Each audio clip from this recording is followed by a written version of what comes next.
Karena peran ayah dengan peran bunda itu sebetulnya saling melengkapi.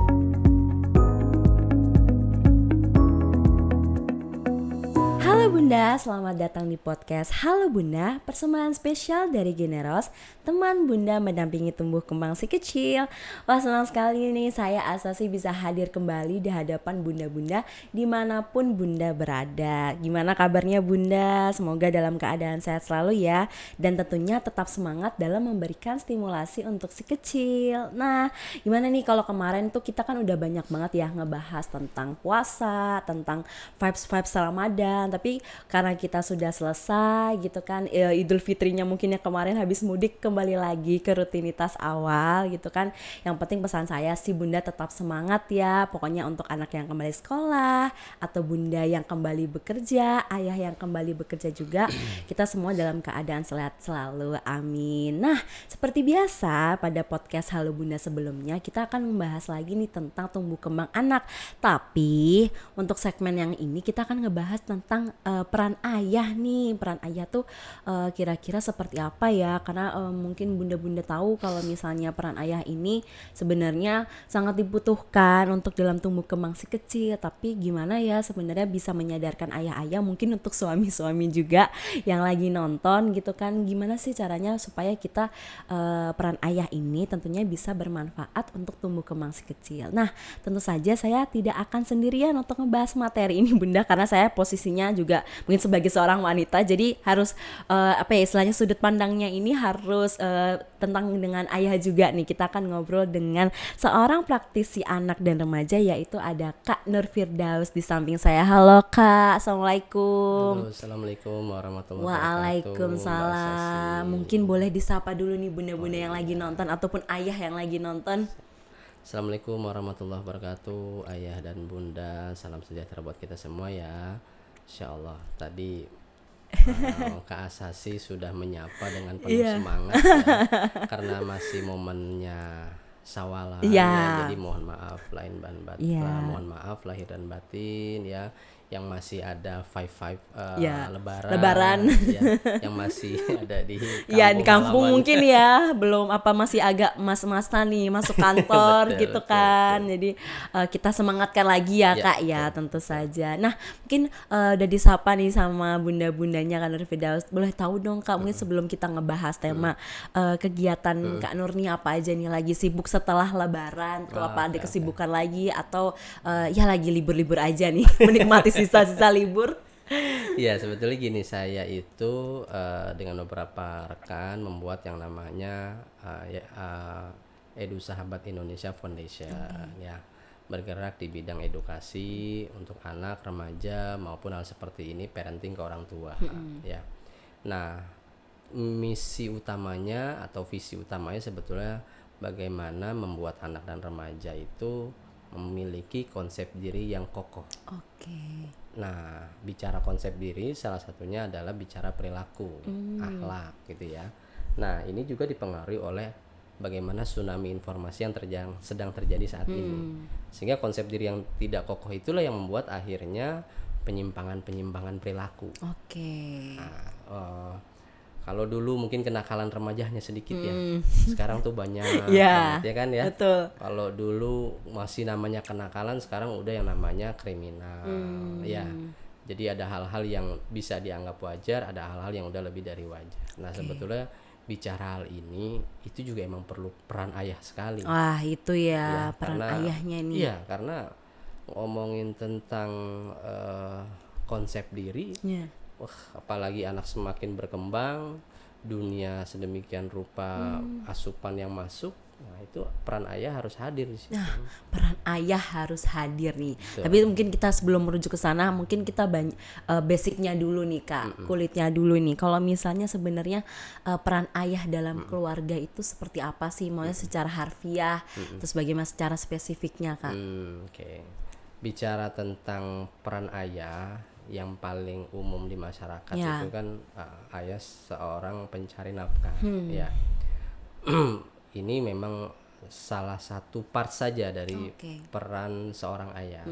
ketika seorang laki-laki dan perempuan ketika mereka berkomitmen gitu ya, terjadi sebuah pernikahan dan bangun keluarga, otomatis kan seorang laki-laki dia harus mencari nafkah ya untuk menghidupi anak dan istrinya, termasuk kebutuhan sandang, pangan dan lain sebagainya.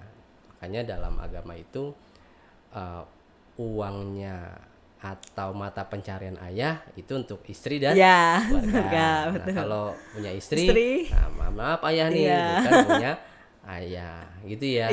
Kan kita udah ini berdua, udah beda. Gitu. Nah itu kita bicara keilmuan dari sisi agamanya. Tinggal bagaimana akhirnya itu terjadi komitmen bersama, yaitu silakan bagaimana. Tapi utamanya adalah dari seorang ayah. Meskipun seorang istri juga tidak menuntut berlebihan, karena di situ ada yang namanya pintu rezeki, ada yang namanya kemampuan, kapasitas dari seorang suami dan sebagainya, gitulah. Makanya seorang istri sangat harus sportif sama istri. Nah kemudian yang kedua, peran seorang ayah yang menjadi yang namanya garis-garis besar haluan keluarga. Kalau negara itu kan garis-garis besar haluan negara. Ibarat kapal nih, ya, ada haluan kan, ini mau kemana nih? Gitu. Nah, seorang ayah yang menetapkan itu haluan keluarga, garis-garis besarnya apa? Berarti bicara haluan ini bicara adalah payung. Payung itu namanya sistem nilai, apa yang dipegang, kemudian mau kemana arahnya. Nah itu peran ayah. Contoh nih, misalkan seorang ayah yang menetapkan bahwa kita adalah keluarga yang sangat mendepankan nilai-nilai agama. Salah satunya bagaimana kita belajar dari Rasulullah tentang hidup sederhana, ya kan? Berarti kesederhanaan menjadi sebuah hal yang menjadi pegangan buat di keluarga gitu ya. Misalkan nih turunannya nih, gitu ya. Ya makanya dibilang madrasatul ula gitu ya. Ibu sekolah pertama buat anak. Nah, tapi kepala sekolahnya adalah ayah bagian eksternal, ibu bagian internal. Mah, aku sepatunya minta ganti dong mah gitu. Misalkan dia minta ganti, pas mau dibelikan, mah tapi kok belinya yang segini harganya. Ingat loh, ayah kan udah besar, kita harus hidup sederhana. Nah kalau ini semuanya kita lihat yang ada di sosmed ya kan, terus wah ini bagus, wah ini diskon, pakai ini kece juga gitu kan. Akhirnya kan yang tadi namanya butuh sepatu udah bukan butuh lagi, tapi udah ingin merek A, merek B, C. Ayah yang nggak punya kekokohan, ya akhirnya ayah ikut apa kata istrinya nanti. Misalkan ayah ini kok dapetnya segini doang ibaratnya nafkahnya gitu. Anak kan butuh sepatu tadi ya, kan butuh, tapi inginnya yang bermerek ABC gitu. Akhirnya mendorong ayah, nauzubillah yang terjadi misalkan ayah mencari nafkah yang nggak halal. Karena peran ayah salah satunya adalah memberikan nafkah tapi halal. Karena itu kaitannya sama apa yang dimakan sama keberkahan keluarga. Gitu ya. Nah mungkin kalau misalnya tadi yang udah ada disebutin ada 3 peran ya. Nah kalau tadi kan udah secara keluarga beberapa aja itu ya. Ya beberapa ini masih maksudnya banyak banget nih gitu kan. Beberapa kan. Nah tapi kalau misalnya kita mungkin kan ya Bunda ini kan berkaitan dengan tumbuh kembang anak gitu kan. Tapi gimana sih kalau misalnya untuk peran ayah ini spesifiknya nih Kak dalam tumbuh kembang anak sendiri? Nah, bicara tentang tumbuh kembang ini kan persepsinya kan adalah tumbuh, ada berkembang. Kalau tumbuh itu sesuatu yang kelihatan, gitu ya. Ya ini sangat perseptual lah. Misalkan orang bilang, oh itu kan fisik juga berkembang gitu. Ini saya mau bicara tumbuh itu ke fisik, berkembang itu hal-hal di luar fisik. Nah, bicara tumbuh dengan peran ayah pencari nafkah gitu ya, otomatis memberikan kebutuhan sandang, pangan gitu ya. Nah, bicara tentang perkembangan, nah ini yang sebetulnya jarang diulas gitu ya, yang sangat dibutuhkan sekali sama anak juga dengan kehadiran ayah. Karena peran ayah dengan peran bunda itu sebetulnya saling melengkapi. Makanya namanya pernikahan itu kan sebetulnya bukan kecocokan ya, tapi bagaimana saling melengkapi. Nama pernikahan itu bukan kesamaan. Yang satu suka nonton bola, ya kemudian ya si istri, aku juga suka nonton bola gitu. yang satu suka sering naik gunung, aku juga sering naik gunung. Itu kan namanya kesamaan gitu ya, harus saling melengkapi gitu ya. Nah berarti misalkan ya seorang istri ya, dia itu sama anak misalkan sering banget apa-apa tuh ada rasa kekhawatiran.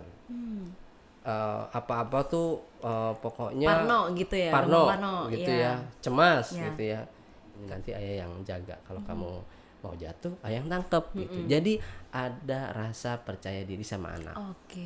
gitu. Nggak ragu. Ya, betul. Nah persoalan-persoalan ini nanti akan berkembang ketika seorang menjadi dewasa. Jadi orangnya gampang ragu. Itu malah jadi makanya didapatkan dari ayah itu. Iya. Oke. Dari ayah kan kebayang ya, misalkan dia mau naik pohon nih, namanya anak kan suka eksplorasi, Ya. ya kan, dia mau naik pohon. Ketika dia mau naik pohon, Itu bunda biasanya. nah gitu kan, Jatuh. nih ya, Oke. kak Sasi udah menikah? Belum. Belum, nah, Tapi nanti- biasa Nah, gitu tahu. nanti kalau Kak Sasi udah menikah, tanya deh sama para bunda, Iya. bener gak nih? Ini saya bener, kalau ngisi seminar, saya sering nanya, bener gak nih bunda gitu ya? Bunda itu kalau sama anak kadang berpikirnya gini, kalau ada satu kejadian sama anak, jangan kejadian belum terjadi gitu ya. Iya.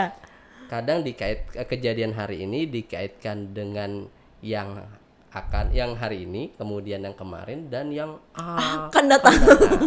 misalkan tadi ya, Oke. anak mau naik pohon, Iya. ya kan, kemudian orang tua bilang, nggak boleh, jangan, nanti jatuh gitu ya, dikaitkan dengan yang Peristiwa yang lalu. kamu tahu nggak, tetangga kita kemarin naik pohon jatuh, tahu nggak? Iya. Ya kan, tuh lihat tuh berdarah-darah, kamu tahu kalau kamu jatuh, wah akan datang nih, nanti kamu masuk rumah sakit biayanya berapa, belum lagi adik kamu mau masuk sekolah, belum lagi nanti ayah pendapatannya berapa, nanti ayah jadi ngutang apa aja kan. Jadi akhirnya anak kan jadi gitu ya, ragu, banyak ragu, ngambil keputusan juga ragu gitu. Nah dengan adanya peran ayah, sebetulnya ayah akan mengajak anak untuk berpikir logis, berpikir untuk yang simple, tapi banyak just do it, lakuin aja gitu ya, nanti kamu akan belajar di situ. Nah, ketika terjadi sesuatu juga kan seorang bunda biasanya juga banyak memberikan sesuatu sama anak, tapi tidak merasa ragu, ya kan? Nah, itu sebetulnya harus ada itunya perannya ya. Nah, seru banget ya bunda nih kalau misalnya bunda tadi setuju dengan statementnya Kak Nur, atau gimana nih perasaan bunda setelah dengar statementnya Kak Nur, coba ya komentar di bawah. Oke. Nah lanjut nih Kak, kalau misalnya tadi kan kita udah tahu bagaimana kalau misalnya antara anak dan istri, kita ya udahlah coba muliakan istri dulu, baru nanti ya insya Allah ya istrinya pasti bakal istilahnya nurun ya istilahnya gitu kan. Nah kalau misalnya nih mungkin kan kita akhir-akhir ini mungkin Kak Nur pun juga mendengar tentang predikat kita tuh di Indonesia menjadi salah satu negara teratas fatherless gitu kan. Ini mungkin bunda-bunda banyak yang tahu juga gitu. Nah sebenarnya mungkin ada yang belum tahu nih sebenarnya apa sih fatherless itu. Nah terus juga sebenarnya faktor apa penyebabnya gitu Kak. Silahkan. Ini bahasa sederhana aja ya. Iya. Father itu kan ayah. Ayah. Less itu berarti Gitu ya, malas males ya. atau ngeles. Bukan. Atau enggak dong, bukan. Iya betul. Nggak, ini joke aja Iya. gitu ya. Jadi fatherless berarti sebetulnya ayah ada, ayah tiada, gitu ya. Atau anak-anak yang beryatim ayah, gitu ya. Jadi anak-anak yang punya ayah tapi nggak ada gini, hadir ayah secara fisik tapi nggak hadir secara psikologis, ya. Apalagi kemarin banyak kan ayah-ayah pas lagi pandemi itu kan di rumah semua, ya kan, berarti hadir secara fisik. Nah tapi psikologisnya belum tuh hadir. Apakah dipenuhi atau ya, tidak? atau gitu. Kehadiran ayah justru bukan menjadikan momentum untuk bonding gitu, tapi ayah justru culture shock di rumah. Oh begini anak-anak kayak kerjaan ngerecokin orang tua, berantakin rumah gitu. Akhirnya terjadi apa kan? Iya. Gitu kan. Nah akhirnya ya itu tadi secara psikologis belum. Tapi banyak kok saya ngelihat para ayah-ayah tuh yang akhirnya sadar gitu, wah ini momentum ya untuk saya ngebangun bonding sama anak, mengenali anak saya lagi, kemudian bagaimana berinteraksi sama anak, serunya dunia anak-anak gitu ya. Akhirnya ayah-ayah punya, karena salah satu manfaat seorang ayah terlibat pengasuhan adalah membangun rasa atau menguatkan atau mengembangkan lagi rasa empati ayah. Setiap orang yang melihat anak-anak gitu ya, itu sebetulnya kan ada perasaan yang muncul ya. Misalkan nih anak bayi gitu, kan ada, bahkan ada, saya waktu itu punya temen tuh sampai bisa bilang gini, saya nggak percaya tuh kalau jadi suami katanya sering begadang gitu. Jadi saya punya rekan ini, dia nggak terlibat langsung ketika dari anaknya bayi gitu ya, karena itu ada nenek, ada istri gitu. Jadi dia nggak sama sekali nggak megang apa segala macam. Akhirnya dia tersadarkan ketika anaknya usia berapa tuh baru bisa bicara, dikenalin nih ayah nih bapak apa gitu, panggilnya om. Wah, agak nyelekit ya jadinya pada sendiri ya. Nggak mau dipanggil ayah nih. Iya, akhirnya tersadarkan dia, akhirnya dia terlibat gitu ya. Nah, jadi bicara tentang fatherless tadi, ayah yang hadir secara fisik tapi nggak hadir secara psikologis. Ya apalagi nggak hadir juga secara fisik gitu ya. Nah, kemudian kalau ketidakhadiran ayah terjadi ya, banyak kasus-kasus yang akan muncul, akan timbul ya. Ada penelitian misalkan ketidakhadiran ayah sehingga bisa menimbulkan terjadinya perilaku kriminal pada khususnya mulai anak-anak usia remaja. Ya. Kemudian ada juga anak yang kriminal banyak ya, pencurian ya, dia bisa terjerumus pada narkoba gitu ya. Karena gini, seorang ayah ketika dia hadir di rumah, dia akan membuat aturan, dia akan menegakkan aturan. Ya. Kalau misalkan peran ini diberikan sama ibu, aturannya ada, tapi kadang penegakannya yang nggak terjadi. Pulang malam maksimal jam 8 ya, nggak ada di luar jam 8. Akhirnya, ma aku nggak bisa pulang ya ma, kenapa? Ya ini mah soalnya kan ini masih begini-begini. Ya udah deh, kamu di sana aja, ntar jangan lupa yang ngabarin. Iya ma, ya maaf ya. Tapi seorang ayah, pulang nak? Tapi kan enggak pulang. Tapi kan ya pulang. Kalau kamu nggak berani, ayah yang datang sana, ayah yang jemput. Kan kalau bunda nggak bisa ngomong gini, nanti bunda yang jemput. Kan malam ada banyak agak banyak cabangnya ya. Nah, gitu. Ada rasa nggak enak, rasa sungkan. Jadi sebenarnya anak belajar ketegasan, anak berani belajar tidak, anak berani belajar menolak, anak nggak jadi ikut-ikutan, itu hasil dari peran ayah tadi. Termasuk pesan-pesan, message-message yang ayah sampaikan ke anak dengan pesan-pesan pendek aja. Nah nanti gini, dunia luar yang luar biasa itu, karena seorang laki-laki itu adalah seorang yang explorer ya. Ketika dia ngobrol sama anaknya, diceritain, nak tahu gak nak, misalkan nih anaknya udah remaja, nak tahu gak nak, anak kamu kan anak ayah nih cantik ya, kemudian tingginya semampai, senyumnya manis. Ini kan ungkapan-ungkapan laki-laki buat anak yang perempuan, yang membuat perempuan itu jadi nggak GR kalau ada laki-laki lain yang menyebutkan hal ini ke anaknya, ke anak perempuannya gitu. Jadi misalnya gini, ada laki-laki nyebut gini, udah biasa aja kali itu. Tapi di luar sana ada ayah yang nggak terlibat, anaknya jadi gampang GR, gampang, bukan cuma gampang, butuh yang kayak gitu, karena dia nggak mendapat. Karena mambun aja udah biasa. Iya, cantik, biasa anak ganteng kecil, kan? Gitu kan, iya. Iya Allah, kalau udah besar udah beda. Dia lebih senengnya interestnya dengan suara yang laki-laki. Gitu. Nah, berarti dampak-dampaknya bisa termasuk kepada pelecehan seksual, pergaulan bebas, ya pacaran yang sampai kelewat batas, ya kan? Termasuk pacaran-pacaran yang akhirnya menjadi sebuah perzinahan. Banyak pornografi.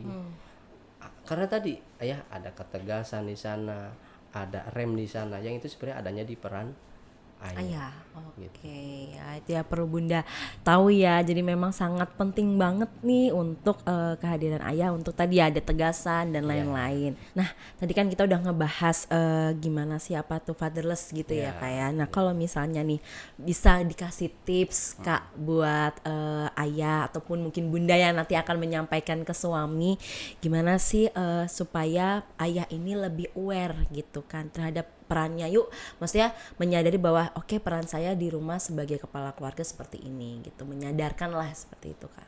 Iya. Jadi memang nih menghadapi para ayah seru-seru Gimana gimana gitu. ya? Apalagi kita Bundanya ngomong ya, tentang pengasuhan. iya, Ada momen-momen tertentu kadang ketika ayah dengar kata anak itu urusan istri, istri ya. Nah, ini mungkin buat bahan obrolan ya. Kalau sama ayah itu kadang kita bisa pakai pendekatan yang nggak langsung, nggak usah ke anak, nggak usah ngomong anak, tapi generasi. Generasi kan umum ya. ya, Ya, jadi kalau dengar kata anak urusannya domestik gitu ya, Ya. rumah gitu, istri gitu ya. Tapi kalau ngomong tentang generasi itu kan umum, seolah-olah nggak jauh. Padahal tuh adalah anak-anak juga ada generasi ya. Nah, itu. Kemudian yang kedua, bicara tentang yang namanya dengan ayah. Ayah itu orang yang diberikan kepercayaan, orang yang diberikan kesempatan ya. Jadi misalkan nih seorang istri dapat ilmu parenting gitu ya. Kemudian ketika ayah melakukan A, bukan gitu ya kalau ilmu A gitu. Nah, dikritik, ayah tuh apa ya, punya perasaan bangga yang harus kita jaga. oke, Nah, ketika dikritik berarti kan dinilai. Ya kan? Dinilai kan? Nah, berarti hindari. Nah, ini kita sebagai pasangan gitu ya, menghindari untuk cepat menilai. Berikan kesempatan ayah. Dengan sebetulnya kalau untuk belajar kan sebenarnya ada di YouTube segala macam. Ya. Tapi ini kita bicara masalah kemauan. ya, Nggak semua ayah mau gitu ya. Tapi ketika dia udah mau sama anaknya, yang sederhana aja. Misalkan ayah nganterin anaknya sekolah gitu ya. Hindari untuk menilai misalkan. Ayah nanti kalau udah ini jangan ini, biarin aja. Ya. Kasih kebanggaan ayah misalkan. Wah, ayah, aku seneng banget. Ya, tinggal ngobrol ya sama tuh tanyain ininya ya gitu. Ya, jadi rasa bangga ayah harus kita jaga. Karena kalau itu udah kita nilai, kita jatuhkan gitu ya. Jadi gini, bunda ini kan sangat, jadi gini, ngomong anak ya, paradigma masyarakat yang ngomong anak, ngomong domestik. Ngomong domestik urusan bunda. Bunda. Dan bunda senang banget tuh untuk belajar parenting gitu ya. Gapnya jauh nih sama ayah gitu ya. Jadi jangan diperbandingkan, jangan dinilai gitu ya. Nggak gitu yang ini. Nah, jangan, karena itu menggerus kepercayaan diri ayah, kebanggaan seorang ayah gitu. Termasuk kita harus fair. Kalau seorang istri dia banyak ilmu parentingnya, suami baru makan ibarat makan buah tuh dia mungkin baru menyicip 2, Iya. istri udah sepiring Banyak. gitu kan. Nah, itu kita harus hargai itu. Oh, ayah ilmu segini, tapi ayah udah mau melakukan. Kita hargai gitu ya. Nah, ini yang kadang perlu kita dorong nih. Bagaimana ayah terus mau belajar gitu ya. Entah itu lewat seminar, bisa kita dorong ayah. Entah itu lewat quote-quote, entah itu lewat, ya ini kayaknya ada akun Instagram yang menarik deh buat ayah. Entah itu tokohan-tokohan. Ya, misalkan saya mention lah, misalkan ada guru saya Ustadz Benri ya dari sisi agama, ada guru saya juga Ayah Irwan gitu ya. Dia dari sisi yang cukup luas ya, bahkan yang sangat filosofis gitu ya, bahkan dikaitkan dengan hal sifatnya karakter para sahabat Nabi, termasuk Nabi gitu ya. Jadi oh ternyata ini udah melek juga ya, ngomong tentang ayah itu udah harus kita lakukan gitu. Karena fakta-fakta yang banyak terjadi, selain resiko, potensi yang nggak terasa. Sayang gitu kalau ayah ya, bunda, jangan sampai ayah-ayah kita udahlah dia berpikir luar biasa dengan mencari nafkah, kemudian dia baru interaksi sama anak aja udah kita nilai, kritik, aduh bikin ayah jadi males gitu. Iya, jadi malah ini ya mungkin agak Ya, down gitu ya, kan. Jadi betul. yang penting selalu support ya Kak ya. Iya. Harus disupport ya bunda-bunda. Betul. Oke, nah itu dia segmen 1 kita, sebenarnya perbincangan seru banget gitu kan. Tapi nanti kita bisa lanjut lagi loh bunda di segmen kedua. Nanti saya dan Kak Nuring akan membahas tentang peran ayah di perkembangan bahasa dan bicara si kecil. Nah tadi kan kita udah banyak ngebahas tentang apa ya istilahnya di luar fisik gitu Iya, kan. Nah kita akan membahas itu di segmen kedua. Jadi bunda jangan kemana-mana, tetap di podcast Halo Bunda, ruang informasi keluarga sehat.